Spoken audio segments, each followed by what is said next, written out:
Have you noticed that Donald Trump has stopped saying that he has the best people in his administration since taking office for a second term? It used to be the mantra of Trump 1 that he was going to surround himself with the best people, but the qualifications to be in Trump's cabinet have significantly changed since then. Now, all you have to do is be a former Fox host or go on the propaganda outlet enough that you act like an actual Fox host. But there's one other key qualification that you need besides constant media attention, and that is loyalty to Trump. You have to serve your dear leader first, and that is why Pam Bondi and Kash Patel are now in an all-out brawl, because in an effort for both of them to do so, they have ended up at each other's throats, with Bondi losing her mind as the Epstein scandal brings them both down. And we are going to get into that MAGA civil war, but before we do, if I could quickly ask you to leave a like on this video, and if you haven't already and you enjoy our channel, to hit that subscribe button, because it goes a long way in supporting our work. Now, before we get into how Kash Patel and Pam Bondi are going at each other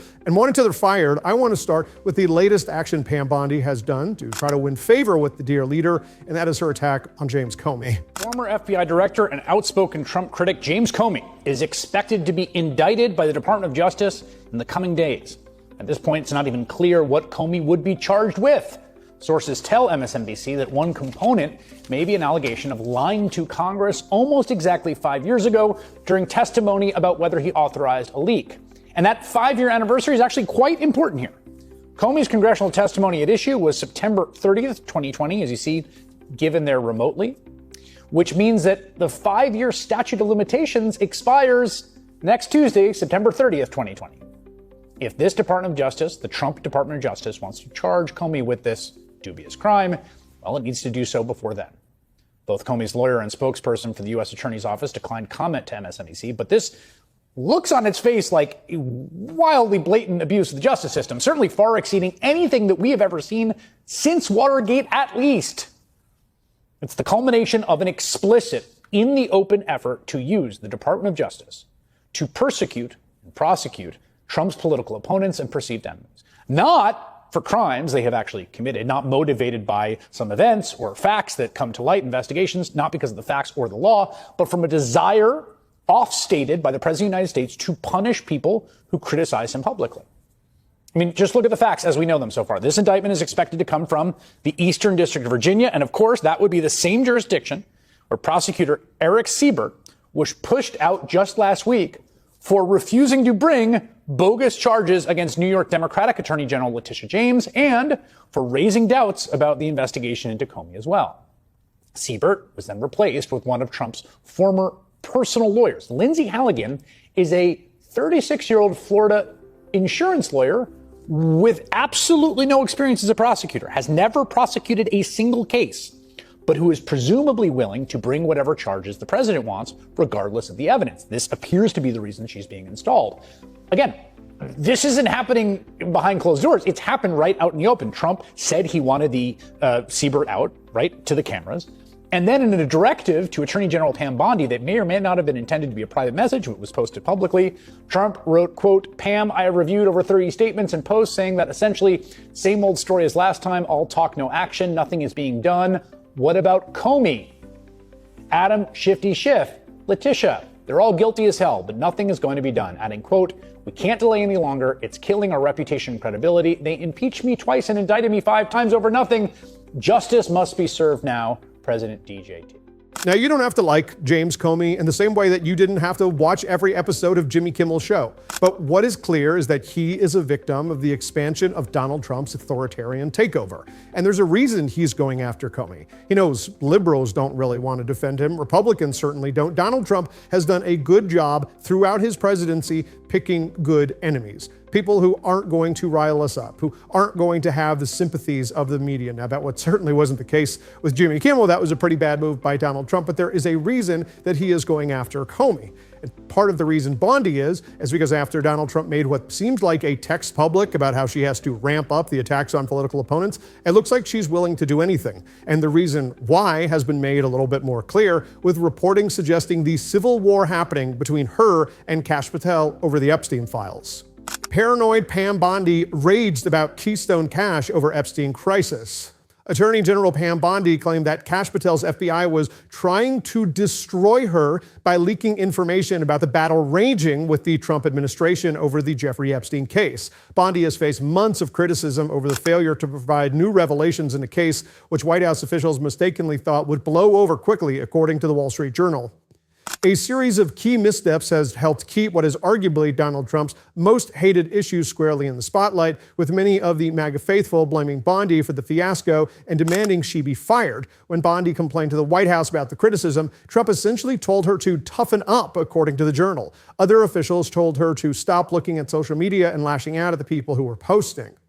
But Bondi told the White House officials that FBI leadership, including Patel, was out to get her and was leaking information about internal disputes. Administration officials who tried to broker peace concluded the situation had gotten out of control because both sides had screwed up, sources told the Wall Street Journal. Bondi downplayed the conflict in a statement to the Journal. Our priority is to continue working together with the FBI to make America safer by ensuring murderers and violent criminals face the most severe justice. She said Patel and the Bureau have worked tirelessly with my agency and state partners, she added.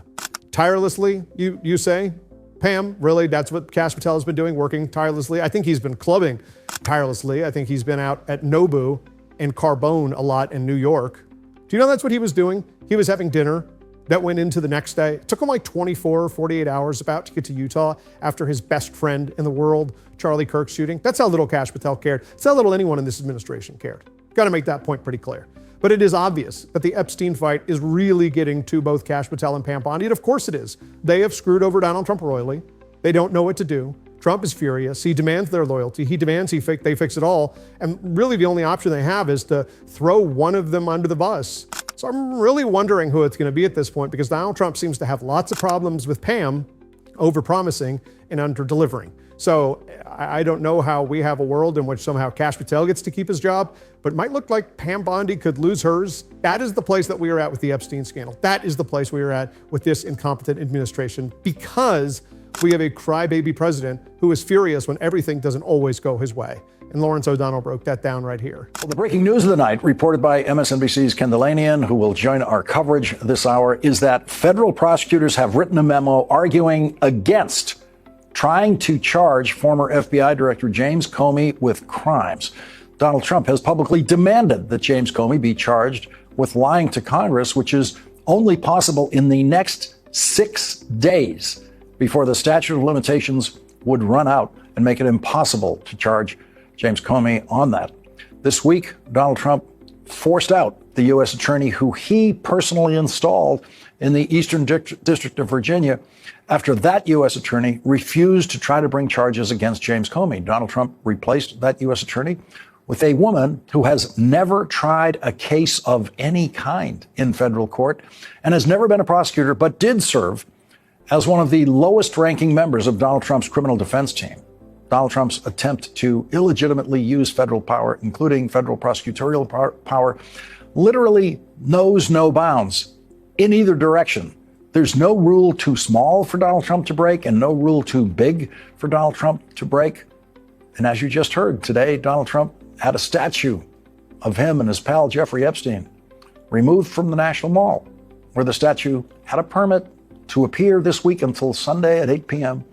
The National Park Service removed the statue this morning, as they said, due to it not being in compliance with the permit. But the National Park Service refuses to say how the statue was not in compliance. It's a 12-foot tall statue, as you just saw, bronze painted statue of Donald Trump and the man who said he was Donald Trump's closest friend for 10 years, the sex trafficker and raper of children, Jeffrey Epstein, who Donald Trump said was a terrific guy.